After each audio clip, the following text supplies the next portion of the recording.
اعوذ باللہ من الشیطان اللعین الرجیم بسم اللہ الرحمن الرحیم الحمد للہ الذی ہدانا لہذا وما كنا لنہتدی لولا ان ہدانا اللہ۔ عزیزان محترم، حیا ایک عورت کے پاس کیسی ہونی چاہیے؟ یعنی حیا وہ خوبصورتی ہے کہ جو خدا نے ایک خاتون کو دی ہے، یعنی خاتون جو ہے وہ باحیا ہو۔ ایک دن رسول خدا نے مسجد میں صحابہ بیٹھے ہوئے تھے تو رسول خدا نے سوال کیا کہ خاتون کے لیے سب سے بہترین چیز کیا ہے؟ سب صحابہ سے پوچھا لیکن کسی نے جواب نہیں دیا۔ مولا کائنات گھر چلے گئے۔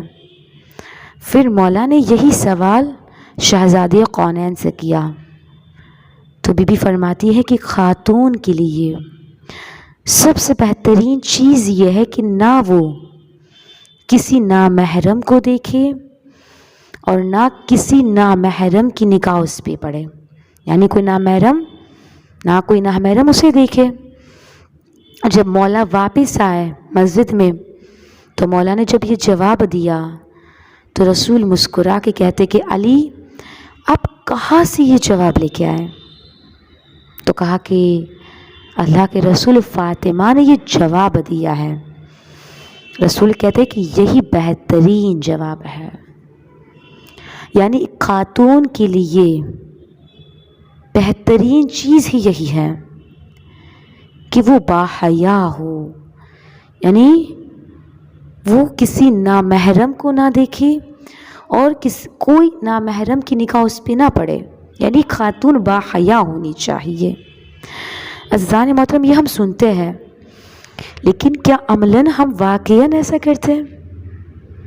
ہم خود چیک کریں، کیا ہماری بہنیں بیٹیاں کیا ان کی وجود میں حیا ہے؟ کیا یہ چیز ان کے وجود میں ڈیفائنڈ ہے یا نہیں ہے؟ عزیزان محترم، اگر کوئی جوان لڑکی ڈھونڈتا ہے تو کیا سوال کرتا ہے کہ لڑکی کیسی ہونی چاہیے؟ تو ان کے لیے صرف ایک جملہ کہ لڑکی باحیا ہو۔ کیوں؟ کیونکہ باحیا ہوگی تو آپ کی آنے والی نسل کو بھی سدھارے گی۔ باحیا ہو یعنی جس کی نگاہوں میں حیا ہو، جس کی زبان میں حیا ہو، جس کی سوچوں میں حیا ہو۔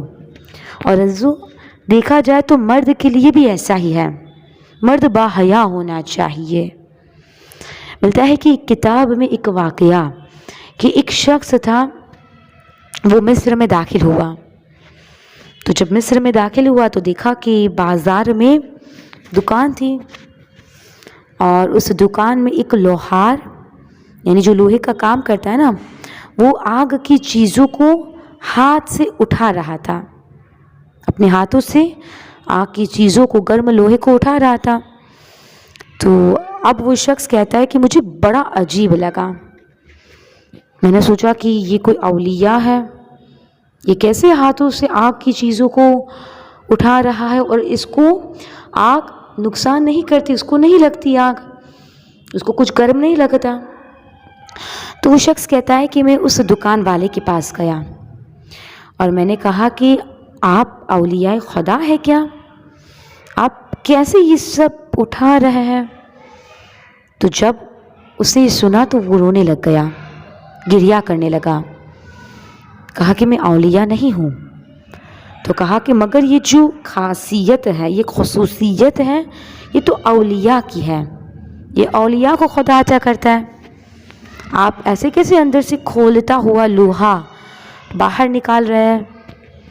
تو اب اس نے کہا کہ میں دکان میں، یعنی کہتا ہے کہ ایک مرتبہ میں دکان میں ایسے بیٹھا ہوا تھا، اپنا کام کر رہا تھا، تو کہا کہ ایک لیڈی، ایک خاتون میرے پاس آئی کیونکہ ضرورت مند تھی، اس کو کچھ چاہیے تھا، اس کی حالت خراب تھی۔ میری دکان پہ آئے، اس نے مجھ سے ہیلپ مانگی تو میں نے اسے دیکھا تو شیطان نے مجھے وسوسہ ڈالا. کہا شیطان نے مجھے بہکایا اور مجھے غلط کام کہا. میں نے سوچا تو میں نے اس خاتون کو غلط کام کے لیے اس کو کہا تو اس نے کہا کہ میں غلط کام کے لیے نہیں آئی ہوں. اور یہ کہہ کہ جب وہ جانے لگی تو میں نے کہا جاؤ پھر. کہا وہ چلی گئی. کہا دوبارہ وہ آئی کیونکہ وہ بہت مجبور تھی, ضرورت مند تھی, اس کے پاس کچھ نہیں تھا, مفلس تھی. پھر اس نے بولا کہ مجھے کچھ دے دیجئے. تو میں نے کہا نہیں, تم میری بات مانو. تو اب اس خاتون نے مجبوراً اس نے ایگری کیا, کہا ٹھیک ہے جو بھی ہے. تو اب وہ شخص کہتا ہے کہ میں نے دکان بند کی اور میں اسے اپنے گھر میں لے کے گیا, اور جب دروازہ بند کرنے لگا تو اس نے بولا دروازہ کیوں بند کر رہے ہو, کوئی نہیں, یہ کون آئے گا یہاں پہ. تو میں نے کہا کہ شاید کوئی دیکھ نہ لے. تو جب وہ شخص نے کہا کہ جیسے ہی میں نے یہ کہا کہ شاید کوئی دیکھ نہ لے تو وہ خاتون لرزنے لگی, رونے لگی. میں نے کہا تمہیں کیا ہوا؟ کہنے لگی کہ تمہیں انسان کا, لوگوں کا تو خوف ہے کہ کوئی دیکھ نہ لے, مگر وہ خدا کہ جو ہمیں دیکھ رہا ہے اس خدا کا تمہیں خوف نہیں ہے. کہا کہ بس یہ کہتے ہی وہ اتنا روئی اور اس نے مجھے واسطہ دیا اور کہا کہ اگر تم مجھے چھوڑ دو تو میں تمہیں امان دیتی ہوں کہ آخرت اور دنیا کی آگ تمہیں کچھ نہیں کرے گی. اب وہ شخص کہتا ہے کہ اس کی یہ بات میرے دل پہ اثر کر گئی اور میں نے اس کو جو بھی چاہیے تھا وہ اس کی ہیلپ کی اور پھر وہ چلی گئی. اور کہا کہ جب وہ شخص کہتا ہے کہ رات کو جب میں سویا تو میں نے خواب میں ایک خاتون کو دیکھا. خواب میں ایک خاتون میرے خواب میں آئی اور انہوں نے کہا کہ خدا تمہیں دنیا اور آخرت دونوں کی آگ سے بچا کے رکھے گا. تو کہا کہ میں نے خواب میں سوال کیا کہ آپ کون ہیں؟ تو کہا کہ میں وہ لڑکی جو آئی تھی اس کی ماں ہوں, اور وہ لڑکی آل رسول میں سے تھی. تو شخص کہتا ہے کہ وہ دن ہے اور یہ آج کا دن کہ یہ آگ, یہ دنیا کی آگ مجھے کچھ نہیں کرتی, اور خدا نے میری خطا کو معاف کر دیا, میری توبہ کو قبول کر لیا. عزیزان محترم, دنیا کی یہ جو لذتیں ہیں نا یہ تھوڑی ٹائم کی ہے, لیکن یہ دنیا کی لذتیں یقیناً ہمیں اچھی لگتی ہے. یہ اچھا اس لیے ہے کیونکہ عزیزان محترم ہم دنیا کی حقیقت کو نہیں جانتے, ہمارا دل دنیا میں ہے, ہم اس کی حقیقت کو, اس کی اوریجنلیٹی کو ہم نہیں دیکھ رہے ہیں. کیونکہ اگر ہم اس کی حقیقت سے آشنا ہو جائے نا تو یقیناً ہمیں پتہ چل جائے کہ یہ دنیا کی چیزیں یہ لذت نہیں ہے بلکہ عذاب ہے, آگ کا گولا ہے.